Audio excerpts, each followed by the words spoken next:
고향과 친척과 아비의 집을 떠난 아브라함은 숱한 고생과 위기를 넘겨야 했습니다. 가나안 땅에 들어가 살았는데 그 땅에 심한 기근이 들어서 먹고 살기 어려우니까 가족을 데리고 아내를 데리고 간 거죠. 애굽으로 이주를 했는데 거기서 아내 사라를 바울에게 빼앗길 뻔했죠. 근데 참 군색한 변명으로 그렇게 그 목숨을 부지하는 그런 일도 겪었고, 또 세월이 흐르면서 어찌어찌 하다 보니까 이 아브라함이 재산이 많이 불어납니다. 그러니까 재산이 많아지는 건 좋은데 볼상사납게도 재산이 늘어나니까 자식 같은 조카 롯과 이 재산 분쟁이, 돈 싸움이 그렇게 나서 서로 분가를 해야만 하는 그런 일도 겪게 됩니다. 그 조카가 동방의 소돔과 고모라 잘 사는 땅을 먼저 선택한 것까지는 좋았는데 그 지역의 약탈꾼들이, 성경 본문에는 동방의 5 왕이라고 했지만 권력과 힘을 가진 자들이 그 소돔과 고모라를 침탈해 들어와 가지고 사람들을 붙잡아가고, 그리고 거기에 있는 재산들을 다 불태우고 막 다 빼앗아가는 그런 상황이 되는데 그 중에 롯이 있다는 거예요. 납치가 된 겁니다. 그 소식을 듣고 아브라함이 집에서 기르는 병사, 사병 318명을 직접 이끌고 저 북쪽 국경 지역 단까지 올라가서 그 붙잡혀간 사람들, 롯을 포함한 그 붙잡혀간 사람들을 구출해가지고, 그리고 그들이 다 빼앗아갔던 소돔성의 그 재산을 다시 몰수해가지고 돌아오는 그런 기염을 토하기도 합니다. 아브라함은 자기 혼자 자기 아내와 함께 그냥 살면 잘 살았을 거예요. 걱정 근심도 없이. 근데 자기가 잘 사는 삶에만 만족하지 않고 친지들, 주변의 이웃들, 그들이 고통을 당하면 그 고통을 덜어주는 일을, 그게 위험한 일이라 하더라도 마다하지 않고 그렇게 삽니다. 왜 그랬을까요? 고향을 떠날 때, 하나님을 떠날 때 하나님께서 아브라함에게 주신 소명입니다. 자, 아브라함에게 이렇게 하나님이 말씀을 합니다. 땅에 사는 모든 민족이 너로 말미암아 복을 받게 될 것이다. 이 말씀을 명심하고 살았다는 것이에요. 나만 잘 사는 게 아니고 내 주변에 있는 모든 사람들이 나로 말미암아 잘 살게 하는 것이 하나님이 나에게 주신 사명이다. 자, 이렇게 복의 통로로 다른 사람들, 다른 지체들의 축복의 매개자로서의 삶을 살기 위해서 무던히도 애를 쓰며 그렇게 아브라함이 살았는데, 그런데 세월이 흘러가면서 자기도 모르는 사이에 그 아브라함의 속마음이 시퍼렇게 멍이 드는 일들이 많았어요. 오늘 함께 읽은 이 창세기 15장의 말씀은 바로 그런 배경에서 하나님 말씀을 따라서 자기가 자기 뜻대로가 아니라 하나님 말씀에 의지해서 열심히 산다고 살았는데, 이 아브라함이 나이가 들고 노년이 되면서 허전합니다. 헛헛한 인생입니다. 자, 그런 상황에 있는 아브라함을 하나님이 찾아오신 거예요. 그리고 그 아브라함에게 말씀을 하시고 약속을 해주시고 언약을 바로 이때 해주시는 그런 본문의 말씀입니다. 자, 오늘 본문의 1절부터 보시면 중반에, 자, 하나님이 아브라함을 찾아오셔서 이렇게 얘기하십니다. 아브라함아, 두려워하지 말라. 나는 내 방패요 너의 지극히 큰 상급이 되어줄 것이다. 자, 지금 아브라함의 이 속마음을, 이 깊은 내색하지 않은 그 마음을 하나님이 아시고, 자, 아브라함이 내색하지 않았지만 자기 삶을 자기가 잘 사는 것도 힘든데 주변을 다 챙기면서 살아가니까 어려움도 많고 위험할 때도 많고, 그리고 무엇보다도 지금 나이가 들어가면서 문제는 뭐냐면 자식이 없는 거예요. 자, 자식이 없는 서름이 아브라함 저 깊은 그 다른 사람들한테 얘기하지도 못하는 그 아픔이 그 안에 있어요. 그런 아브라함을 하나님이 찾아오셔서 뭐라고 말씀하시냐면 아브라함의 방패가 되어주시겠다는 것이에요. 하나님이 직접 내가 너의 방패가 되어주겠다. 앞으로 너를 지극히 큰 상급으로 너와 함께 해주겠다. 여러분, 방패 얘기가 나왔으니까 이 호메로스의 일리아스에 보게 되면 그 안에 영웅 이야기가 나오는데, 자, 이 아킬레우스라고 하는 방패 이야기, 아킬레우스의 방패 이야기 여러분 다 아시죠? 그 아버지는 인간입니다. 펠레우스라고 하는 아주 힘 있는 그 아버지와 여신인데, 이 약간 이 헤라처럼 약간 인간의 모든 관심사에 관심이 많았던 이 테티스라고 하는 바다를 관장하는 여신이 서로 사랑을 해서 그 사이에 태어난 아들이 아킬레우스예요. 신과 인간의 사이에 태어났기 때문에 영웅은 될 수 있는데, 근데 문제는 뭐냐면 죽음을 넘지 못해요. 그래서 그 어머니 테티스, 그 여신이 아들을 불멸의 존재로 만들기 위해, 불멸의 존재라고 하면 죽지 않게 하기 위해서 대장장이신 헤파이토스 대장장이신을 찾아가서 이 아들이 죽지 않도록 방패를 만들어 달라고 합니다. 그래서 그 아킬레우스에게 방패가 주어지고, 그리고 그 어머니가 직접 자기의 신이니까 능력으로 그 아이를 자기가 관장하는 테티스 강에다가 담가서, 그래서 어떤 불화살도 그 아들을 죽이지 못하도록 그렇게 철저하게 방패로 그 아이를 철갑을 두르게 했는데, 자, 그 아킬레우스 이야기는 끝을 아시죠? 잘 모르는 분들은 오늘 넷플릭스에 가가지고 트로이라고 하는 브래드 피트가 분했던 게 바로 아킬레우스거든요. 어떻게 되죠? 그 어머니가 그 아기 아킬레우스의 발을 담글 때 그 발목, 그게 약점이에요. 그래서 신들이 합세해서 그렇게 방패로 그 아킬레우스를 만들었지만 결국은 그 방패도 그 아킬레우스를 지켜주지 못했다는 거죠. 여러분, 우리가 인생을 살아가면서 누구나 다 방패가 필요합니다. 여러분들은 어떤 방패를 의지하면서 살아갑니까? 여러분, 어쩌면 우리가 성공하려고 하고 어떤 목표를 이루려고 하는 게 다 우리가 인생을 살아가는 처세고, 어쩌면 우리의 방패가 되는데, 자리일 수도 있고 돈일 수도 있고 사람과의 인맥일 수도 있고 권력일 수도 있고. 자, 그런데 세상의 모든 사람들은 이런 방패를 갖기 위해서, 그리고 그런 방패를 가지고 세상을 처세하면서 살아가는데, 그런데 하나님을 만난 하나님의 백성들은, 특별히 그 백성들이 모여있는 교회는 그런 것들로 방패를 삼는 게 아니고, 만약에 교회가 돈, 권력, 인맥, 자기들의 능력, 이런 것을 굳건한 자기들의 방패로 삼는 순간, 우리 교회와 성도들에게 들려 있어야 될 하나님의 방패를 던져버리게 되는 것이라는 거예요. 여러분, 제가 재능, 권력, 재물 이런 거 포기하라는 게 아니에요. 정말로 우리가 하나님 손에 들고 있어도 하나님 방패를 가지고 있을 때 그 방패를 기반으로 해서 그 모든 재능과 인맥과 힘이 빛을 발하게 된다.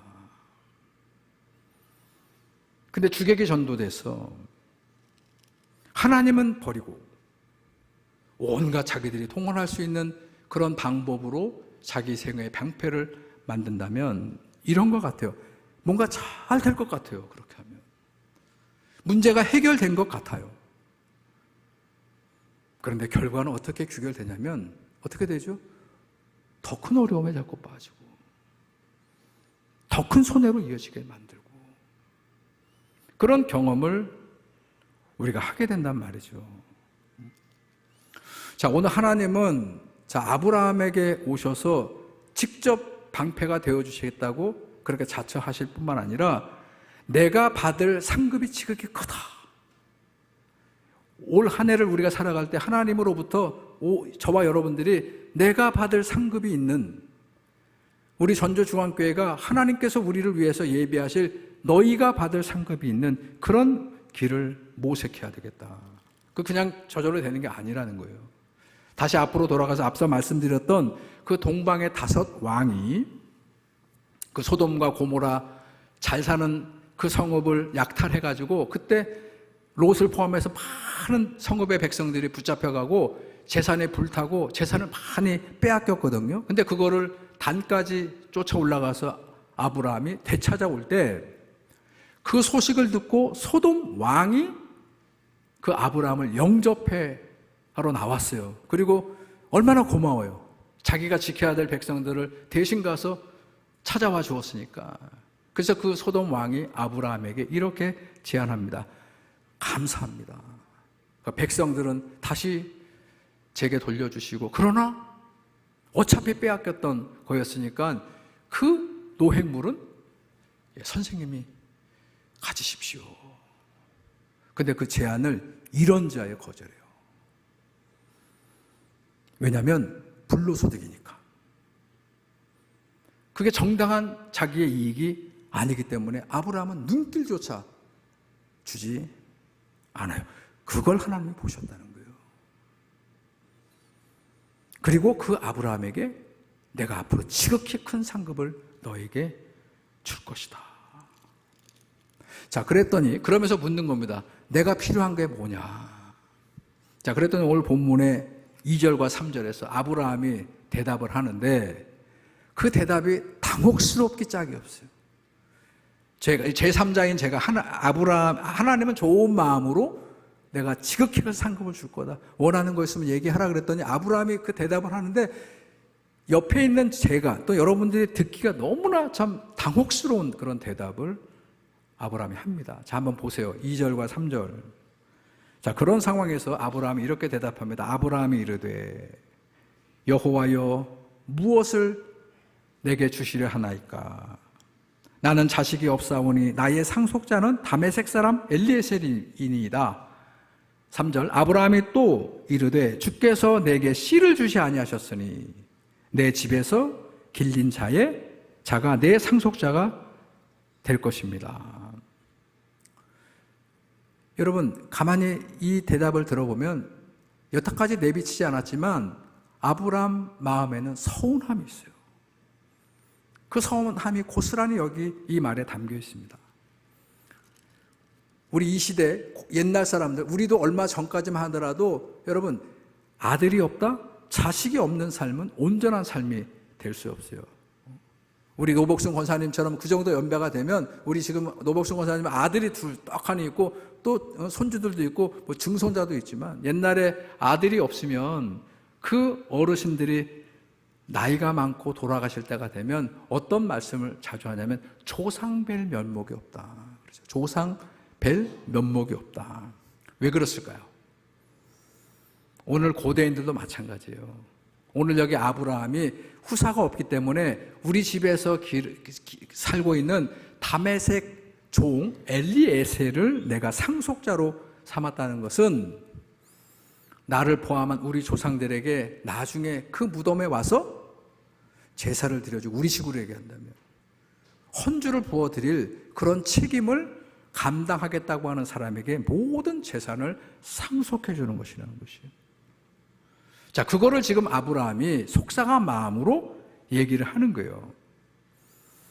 자, 그러면 그거에 대해서 주님께서 대답을 하셔야 됩니다. 일찍이 벌써 오셔서 너희에게 아들이 있을 거라고 얘기했으니까요.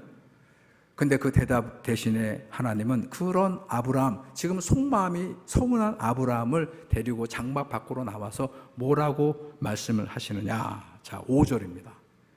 근데 그 5절 말씀은 제가 표준세번역 버전으로 읽어드릴게요. 이렇게 얘기합니다. 하늘을 쳐다보아라. 내가 셀 수 있거든 저 별들을 세어보아라. 그리고 주께서 아브라함에게 말씀하셨다. 너의 자손이 저 별들처럼 많아질 것이다. 여러분, 저는 여기에서 하늘을 쳐다보라는 주님의 말씀을 주목합니다. 자, 아브라함이 지금 서운해요. 속상해요.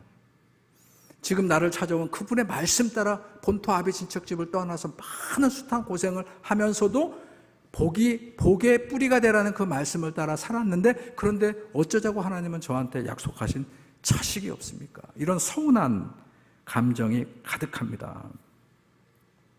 만난 김에 이 서운한 자기 감정을 곱씹고 있는 거예요. 우리도 그래요. 그러지 않아요? 자, 그런데 그런 아브라함을 데려다가 하늘을 바라보게, 왜 하늘을 바라보라고 하셨을까? 저는 이 대목을 주석하면서 보니까 예수님도 그런 말씀을 했다는 것이요. 예수님이 산상수훈의 말씀, 마태복음 5장, 6장, 7장이 산상수훈의 말씀인데, 그때 그 예수님의 말씀을 들으러 온 사람들은 다 헐벗은 사람들이에요.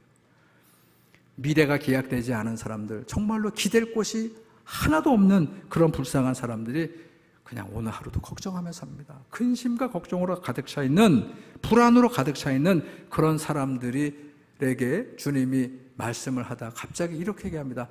여러분, 저 공중나는 새를 한번 보십시오. 여러분, 저 들에 피어있는 백합화를 한번 생각해 보십시오. 그렇게 얘기하는 거예요.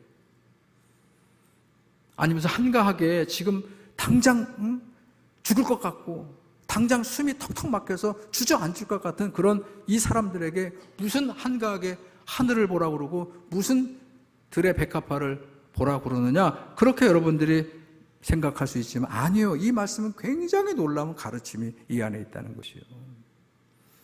당장 불안하고 걱정이 많고 오늘 아브라함처럼 섭섭한 게 많을수록 사람들은 거기에 몰입하게 되어 있습니다. 그 문제에 빠져들게 되어 있어요. 그러면 더 불안하고 더 걱정되고 더 죽을 지경이 되는 거예요. 그런 사람들에게 예수님 뭐라고요? 멀리 좀 보라는 거예요. 멀리. 오늘 서운함이 가득 차 있는 그 아브라함에게 이러쿵저러쿵 말씀하는 대신에 그 아브라함을 데리고 와서 높은 하늘을 한번 쳐다보라는 것이요.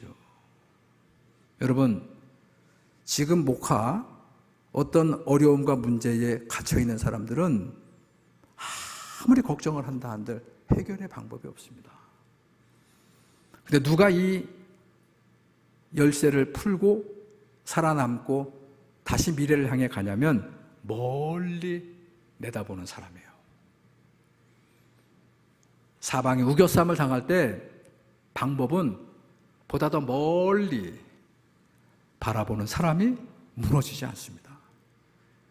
다음 기회를 기약할 수 있어요. 그래서 오늘 하나님은 아브라함을 장막 밖으로 데리고 나와서 하늘을 보라고 그래요. 여러분, 우리 어렸을 때 맑은 하늘을 봤죠? 이 겨울밤에 총총히 띄어있는 그 별을 세어보셨습니까? 하나님은 아브라함에게 그 별을 세어보라는 거예요. 다 셀 수 있습니까? 너무 많아서 셀 수가 없어요. 근데 그 별을 하나님 말씀에 의지해서 셉니다. 그랬더니 그 다음 절 보세요. 자, 5절 끝에, 그 다음 절 아니고 5절 끝에 보시면 이렇게 말씀합니다. 세다가 잊어버리고 저거 샜는가? 그렇게 고민하는 아브라함에게 이렇게 말씀하세요. 너희의 자손이 그렇게 많게 될 것이다. 근데 그 말씀을 아브라함이 믿음으로 받았대요. 에이, 여태까지 저를 속여놓고 또 거짓말 하시려고 이렇게 하지 않고 토달지 않고 아브라함은 그 말씀을 믿었고, 그런 아브라함은 그의 믿음을 의롭게 여기셨다. 하나님은 의롭게 여기셨다는 것이에요. 여러분, 여기서 저는 우리가 믿는다는 것, 하나님을 믿는다는 것, 그게 뭔가? 그거는 우리의 경험, 우리의 판단, 우리의 재능, 우리의 인맥 등을 의지하는 것이 아니라 하나님의 말씀에 굳건하게 나를 붙들어 매는 것. 하나님 말씀이 나한테 유리하면 선택하고 불리하면 버리는 취사 선택하는 게 아니고 어떤 말씀이 되었던 그 말씀을 굳건히 그 말씀에 내 삶을 붙들어 매고 그 말씀을 의지해서 살아가는 것, 그게 믿음인데, 그러면 그 믿음 위에 나의 재능, 나의 인맥, 나의 모든 필요한 것들이 빛을 발하게 된다. 여러분, 저는 성경을 읽을 때 이번에 우리 성경 공부하게 될 게 아마 모세 오경이 될 것 같아요. 근데 우리가 창세기, 출애굽기, 레위기, 민수기, 신명기로 이어지는 이 모세의 5가지 책이 빛나는 것은 그건 다 언약의 말씀이거든요. 오늘 아브라함에게 주셨던 땅과 자손의 약속이라면 그 약속이 성취되는 게 그 다음 6번째 책인 여호수아예요. 여호수아. 약속만 있고 성취가 없다면 그거 안 되잖아요. 자, 그런데 그 이스라엘 백성들이, 그래서 약속이 이루어집니다. 애굽 땅에서 종살이했던 이스라엘 백성들, 아브라함의 백성들이 눈덩이처럼 막 불어나는 것을 바로의 왕이 못 견뎌하죠. 그래서 그 백성들을 하나님이 내 백성으로 삼아서 다시 이제 땅을 향해 가는 이야기가 쭉 이어지는데, 그 땅을 마침내 여호수아서에 와서 이제 들어가는 거예요. 자, 그런데 하나님께서 여호수아를 통해서 어떻게 명령이 내려지냐면, 하나님의 법궤를 맨 제사장들이 앞에 서고, 그 앞에 지금 요단강에 막 이스라엘 사람들을 집어삼킬 것처럼 막 그냥 물이 막 흘러가는데, 그런데 뭐라고 그러냐면 발을 떼라 그래요. 자, 그냥 백성들에게 하는 게 아닙니다. 말씀을 들은, 말씀을 메고 있는 제사장들에게, 즉 우리처럼 말씀을 듣고 말씀을 먹고 있는 우리들에게 주님 명령이 뭐냐면 발을 내디뎌라. 근데 본문에 이렇게 되어 있습니다. 그 제사장들이, 말씀을 맨 제사장들이, 법궤를 맨 제사장들이 발을 요단강에 댔을 때 위로부터 흐르는 물이 멈췄더라. 그렇게 되어 있어요. 그리고 거기에 버티고 쓰고, 그리고 그 길을 따라 온 백성들이 건너가게 해서 가나안 땅을 접수했다는 것이에요. 여러분 기억하세요. 강물이 갈라진 다음에 발을 내디딘 것이 아니고, 하나님 말씀에 의지해서 아직 강물이 막 집어삼킬 것처럼 넘실대고 있는 그 바다에 발을 먼저 내딛는 거예요. 그게 믿음이에요. 그래서 히브리서 기자는 믿음장 11장에서 우리가 잘 아는 그 유명한 말씀을 남기는 겁니다. 믿음은 바라는 것들의 실상이고, 아직 이루어지지 않았지만 우리가 바라는, 말씀을 의지해서 우리가 소망하는 것이 결국 믿음으로 말미암아 실상, 그것이 이루어지고 보이지 않는 것들의 증거, 이게 바로 믿음이다. 여러분, 아브라함은 하나님의 말씀에 토를 달지 않았습니다. 그걸 하나님은 아브라함의 의로 인정해 주셨고, 그리고 그 결과로 오늘 본문의 7절 뭐를 주었다고요? 너희의 자손들이 들어가 살게 될 땅을 약속해 주셨다는 것이요. 여러분, 이 순서를 기억하세요. 하나님이 아브라함에게 먼저 자식을 주고 먼저 땅을 주신 것이 아니고, 아브라함으로 하여금 하늘을 보라고 말씀하셔서 아브라함의 시선이 땅에 고정되어 있지 아니하고, 자기 문제에 함몰되어 있지 아니하고 어디를 보라고요? 하늘을 먼저 그의 시선이 바라보게 해주셨다는 것이요. 오늘 이 주일 아침에 이 강단을 통해서 우리들에게도 하나님은 말씀합니다. 지금 서운하고 낙심으로 가득 차 있는, 그래서 고개를 떨구고 있는 아브라함에게 어떻게 하라고요? 하늘을 쳐다보라고 말씀하신 하나님께서, 오늘 여러분들이 내가 아무리 계산을 해도 답이 나오지 않고 답답한 그런 지경에 있는 나에게, 우리에게 어떻게 하라고요? 하늘을 바라보라고 말씀하세요. 보이지 않는 계산이 아니라, 보이는 계산이 아니라, 우리가 다 셈해가지고 보이는 그런 계산이 아니라, 보이지 않는 하나님의 약속을 붙들고 그렇게 믿음으로 나아가라고, 그렇게 우리를 부르신 주님의 말씀에 순종해서 하늘을 바라보시고 하나님의 약속을 성취하는 그 길, 올 한 해의 길을 열심히 달려가는 저와 여러분들이 되기를 주님의 이름으로 축원합니다.